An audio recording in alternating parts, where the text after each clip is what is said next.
Bon les amis, ça fait longtemps qu'on s'est pas vu. J'avais pas mal de travail. Donc le local est terminé et l'installation solaire en tout cas est opérationnelle. Alors il manque quand même des petits trucs. Et là ce que je vais vous montrer c'est l'état des lieux et surtout le redémarrage. Je vais retourner enfin au grid après un mois sur une E10. Bon je suis désolé, c'est comme ça. Alors un peu côté matériel, vous voyez ici qu'il y a l'Expert. Et là, vous allez voir que j'ai reçu le DIE. Il va être mis là. Je vais décaler un peu le French Clit, mais ça va le faire. Vous voyez les deux SNRE. String 3 pour le SNRE1, string 4 pour le SNRE2. Et ici, un petit sophare, onduleur réseau. Pourquoi faire? Il va y avoir le DIE, assez coupling ici. Vous retrouvez le routeur solaire des bidouilleurs. Voilà, installé. Et là, le PV Brain 2 opérationnel. Avec, vous allez voir, j'ai déjà quasiment 600 entités et avec le DIE ça risque pas de diminuer.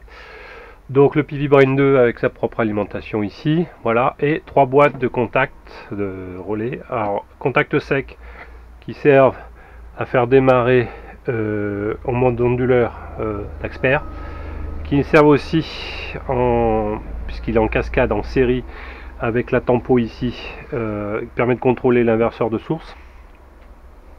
Et également des 12 volts pour aller commander des ventilateurs. Vous voyez, j'ai rajouté des 12 volts ici sur les entrées hautes de l'Expert. Également un petit ventilo d'extraction d'air chaud. Voilà, et il va en avoir certainement deux autres ici pour l'extraction d'air frais qui vient du puits. Ça sera l'objet certainement d'une vidéo à part. Et une boîte relais 230 volts qui me commande principalement pour l'instant cette prise là pour le ventilo en plus qui tournoie. Enfin, je pourrais en installer un autre. Voilà, donc et évidemment devant vous ici la boîte de l'inverseur de source, le Schneider. Voilà, donc j'ai suivi le câblage du professionnel avec ces deux petites corrections de bug. Il y avait une inversion de câble à un moment donné entre le normalement ouvert et normalement fermé, mais bon, je vous remettrai à un moment donné, je ferai une vidéo spéciale présentation du câblage. Et là le tableau DC ici, tableau AC ici. Donc vous voyez au niveau du DC, j'ai les parafoods et sur intensité. Je mis, alors ce que vous voyez pas, ou alors c'est tombé, oui il a dû tomber ici, c'est les scotch qui permettent d'identifier un peu les strings, donc le blanc, le marron, le bleu et ici le bariolé. Donc ça correspond au code couleur de mes câbles solaires qui arrivent sur chacune de mes strings. Voilà, donc ici il faut que, en fait le blanc il était en bas, c'est pas sur string 5, c'est sur string 3, voilà, c'est pour ça, et string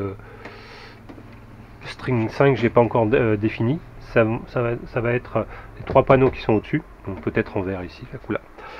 Donc la partie d'essai classique, voilà, qui me permet de lancer la partie d'essai pour les SNRE principalement et l'Expert. Vous voyez que pour les entrées MPPT j'ai mis des connecteurs MC4. Alors pourquoi et pas en direct, ça aurait été plus efficace. Moins de pertes, oui, je vous l'accorde. Le truc, c'est que j'aimerais bien faire des manips, des tests. Et donc, par exemple, si j'installe un chargeur solaire en test, je pourrais le mettre ici, me repiquer facilement les entrées MPPT. Pareil pour un onduleur, je pourrais facilement basculer l'Expert et mettre l'onduleur de test ici avec ces câbles. Donc, d'où la présence des MC4. Et pour le tableau AC, revenons à nos moutons, vous avez pas mal de choses. Donc ça, c'est plutôt local. On va dire la rangée de le disjoncteur différentiel. Je prends que du A, type A. Alors même si c'est des Breco-Merdo, mais c'est du A. Et puis après, vous avez ce qui protège les relais. Ici, alors il y en aura potentiellement deux. Et ici, et puis après, vous avez lumière 10 ampères, c'est du LED, il n'y a rien, il n'y a que 30 watts. Donc un 10 ampères, ça suffira largement. Le 16 ampères qui permet d'alimenter le PV Brain 2 et puis les prises là-haut, largement. Ici, ça c'est la prise du routeur, et vous avez également ici, ça c'est pour une prise externe qui permet d'alimenter ma station météo 20 ampères aussi. Tout est câblé en 2.5, je peux en avoir en attente. Enfin, on verra bien. Voilà. Et puis, je vous expliquerai après tout le câblage, mais l'idée, c'est grosso modo la partie Enedis, c'est plutôt ce qui est par rapport au centre, à l'axe, c'est plutôt à droite. Tout ce qui est partie solaire, c'est plutôt à gauche. Et ça se réunit ici sur le disjoncteur général qui renvoie après à la maison. Voilà, donc ça c'est la présentation. Et puis maintenant, je vais retourner off-grid et je vais vous montrer un peu comment ça se démarre. Alors, pour démarrer le système,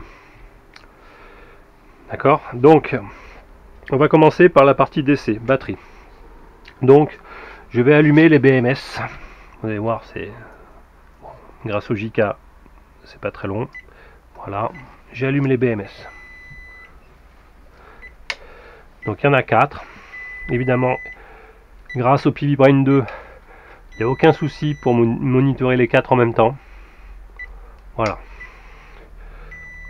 Je tourne les sectionneurs individuels, bon, qui est sur le plus. Voilà. Donc là, j'ai le courant qui arrive jusqu'au bus bar du bas. Ici.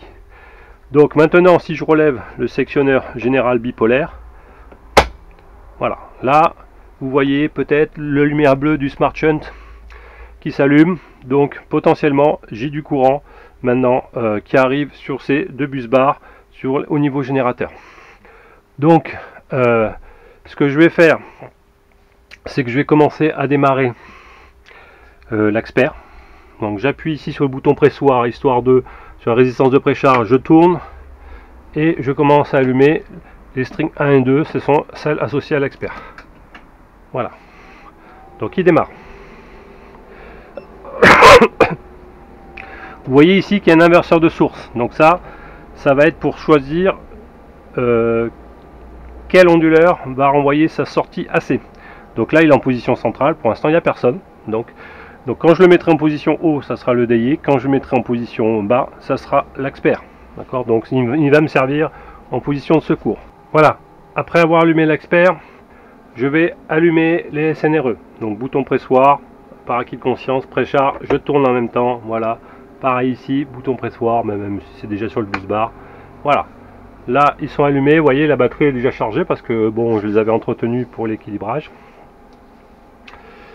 Donc je vais voir ça, je vais quand même contrôler les différentes tensions. De toute façon j'allumerai que les strings au dernier moment, mais on va tourner avec que l'Axper pour l'instant. Puis on va enfin démarrer. Alors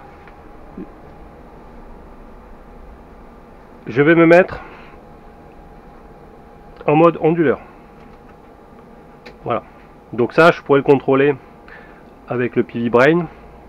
Alors il est éteint pour l'instant parce que pour mon assistant, pour pas qu'il la bascule de courant ça lui fasse mal, voilà, mais j'allume l'onduleur. Donc là j'ai dû avoir du 230, voilà, 240 volts qui est produit, il n'y a pas de load. Donc là, si vous avez compris le truc, si je mets position en bas, je renvoie le 230 maintenant qui sort de lui, ça passe dans les goulottes et ça arrive ici. Et là, j'espère que vous allez voir, j'ai la lumière verte de l'optocoupleur qui me dit que ça arrive ici. Je vais alimenter ce qu'il faut pour l'inverseur de source. Voilà, donc ça c'est une sécurité. Si je veux travailler à l'inverseur de source, il faut que je le tourne.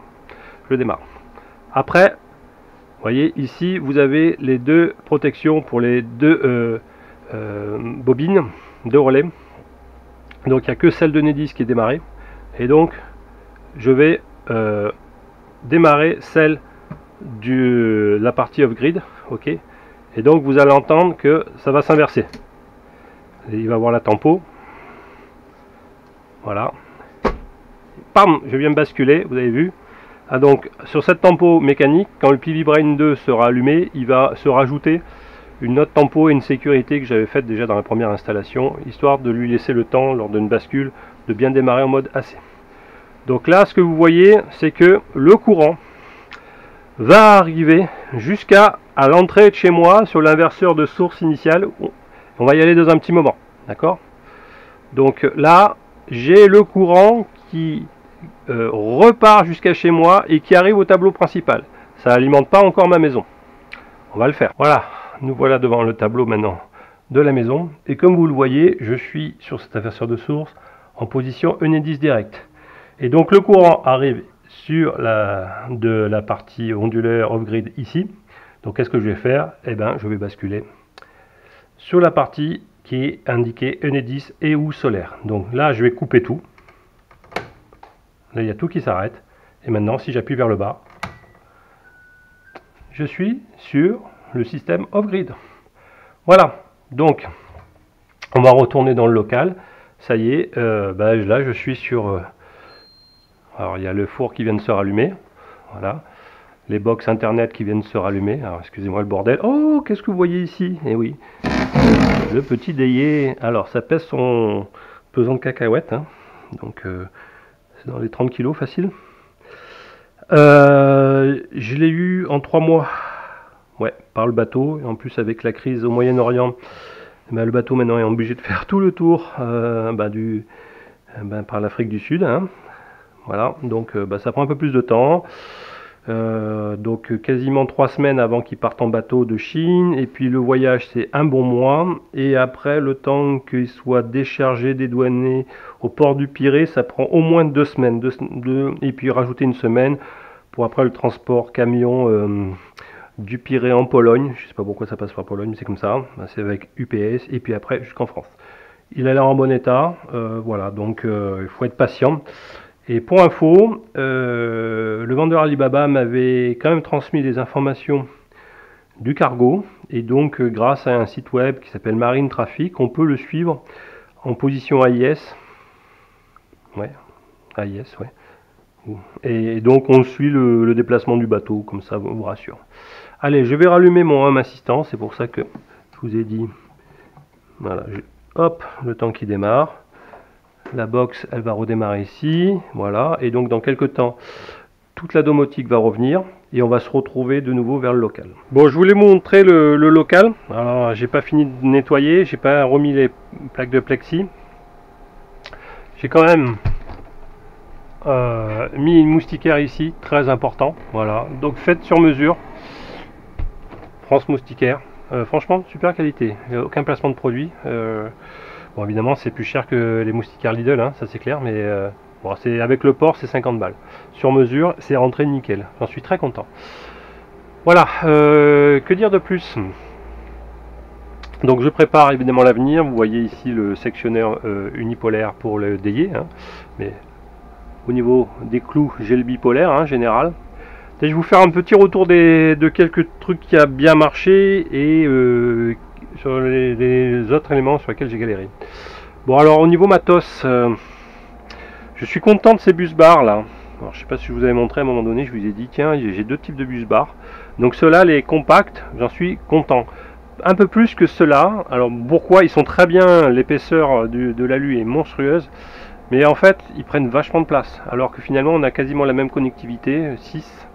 Et c'est beaucoup plus compact et plus protégé, hein. Donc là vous voyez sur le côté je peux rien glisser, alors même si j'ai mis du scotch etc, hein, peu importe. Donc si c'était à reprendre, je reprendrais 2 autres comme ça pour mettre ici, voilà. Où j'ai perdu du temps, c'est sur les goulottes. À un moment donné j'avais pris des goulottes un peu plus petites et puis je dis allez hop, je repars sur des goulottes. Donc j'ai goulotté un peu partout, vous voyez, histoire de donc ça j'ai perdu un peu de temps, légèrement. Sinon, je suis assez content de l'installation. Voilà, j'ai eu quelques soucis, mais rien de plus. Ça a pris du temps, 2 fois plus de temps que je pensais pour le transfert. Les passages de câbles ont été assez difficiles. Hein. J'ai passé, pour vous imaginer, pratiquement 40-50 heures dans le vide sanitaire, sous 40 cm.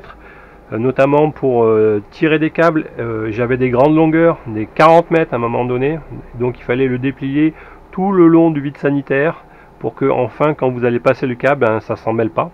Donc vous imaginez ça, préparer ça dans le sol, donc c'était pas agréable du tout. Voilà. Et sinon, c'est à peu près, ça correspond au design que j'avais imaginé, et comme vous le voyez, par rapport au local original, il y a déjà pas mal de places qui sont prises. Donc dans le PI Brain 2, puisque je vais faire une série de vidéos quand même dessus, est prise en charge évidemment la communication des SNRE, donc ça c'est en mode bus RS485. Le petit Smart Shunt ici en TTL direct, voilà, nickel. L'Axper en RS232 via les câbles Ethernet, celui-ci, ouais, pour la com, directement sur le PV Brain. Si vous avez un Voltronic, ça se plug directement sur l'UART 0. Les SNRE, j'avais oublié de mentionner aussi, ça se connecte directement en Ethernet sur l'UART 2. Voilà, donc c'est assez pratique pour le branchement. Les EPE verts, ça pourrait être pareil. Et les JKBMS, voilà, sur leurs composants RS232 isolés, les anciens. Et donc on va ils communiquent et puis on va les rendre intelligents. Arrive sous très peu, c'est déjà déposé la pull request de Sleeper pour faire du multi BMS, notamment avec les anciennes générations, et donc vers du CAN bus. Donc voilà, il a déposé la pull release, on va regarder tout ça, et donc ça veut dire qu'il va y avoir encore des gros changements sur le code du PV Brain 2, avis au processeur. Donc là on y ajoute des choses, on le rend plus stable, plus puissant. On a trouvé des options de compilation, enfin Dakara a trouvé des options de compilation super efficaces pour le SPS 3, et franchement ça le booste et ça le rend super stable. Donc ça c'est cool. Donc j'aime bien, voilà, c'est essayer de faire le plus propre. Alors les câbles que vous voyez ici, c'est que de la com, hein. Donc n'ayez pas peur, il n'y a rien, il y a un, c'est du 12 volts, enfin voilà, c'est pour les ventilos. Donc il n'y a rien. Voilà, donc tout va bien madame la marquise. Et ici, vous avez aussi l'inverseur de source pour le routeur de la partie eau chaude. Alors on va dire encore un troisième inverseur de source, oui. Parce que du coup, là, il détecte que je suis en source solaire uniquement, sinon l'autre lumière se serait allumée au moment du contacteur. Donc là, je l'ai mis en mode manuel, mais si je le mets en mode auto, il basculerait automatiquement dès qu'il voit qu'il y a du solaire. Il bascule dessus, mais la source prioritaire, paradoxale, c'est Enedis. Alors pourquoi? Parce qu'il suffit que je relève au tableau les disjoncteurs 2 A et 20 A qui alimentent le tableau.